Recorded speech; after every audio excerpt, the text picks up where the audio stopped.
අද වීඩියෝ එකෙන් අපි කරන්න යන්නේ green apple red කරන විදිය Photoshop භාවිතා කරලා.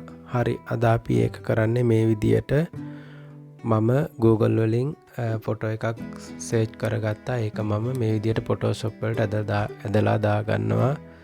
මේ විදියට මට ඕන ආකාරයට මේක ලොකු කරනවා. right මේ විදියට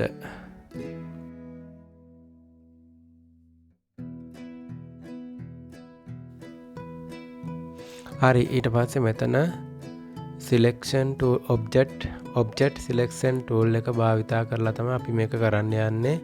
මෙතනින් ක්ලික් කරගන්නවා ආයෙත්. හරි ඒ විදිහට මට දැන් මෙතන ක්ලික් කරගන්න ඕනි. මම එතනට ඇවිල්ලා ඒ apple ගෙඩිය උඩ ක්ලික් කරනවා.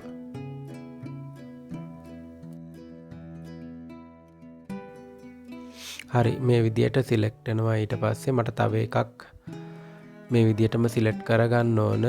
මම ආයෙත් අර විදියටම නැවත apple ගෙඩියක් උඩට අරගෙන ඇවිත් මේ විදියට ක්ලික් කරනවා. ඊට පස්සේ ඒකත් select වෙනවා.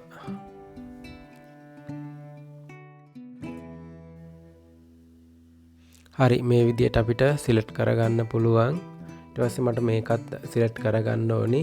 ඒ විදියටම මම මේකත් select කරගන්නවා.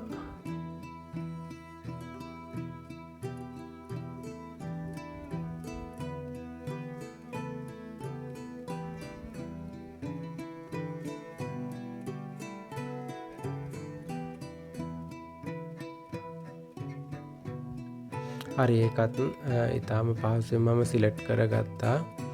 දැන් අපි මේක රතු ඇපල් බවට පත් කරනවා. ඒ සඳහා මම මෙතන ක්ලික් කරලා hue saturation වලට යනවා. එතනට ගිහිල්ලා මේ විදිහට මේ hue කියන කොලම් එක මේ hue කියන මෙතන අපිට ක්ලික් කරගෙන ගිහිල්ලා color change කරගන්න පුළුවන් මේ ආකාරයට. මේ විදියට අපිට පහසුවෙන්ම කලර් එකක් චේන්ජ් කරගන්න පුළුවන්. මේ වගේ තවත් වීඩියෝ එකකින් හමු වෙමු.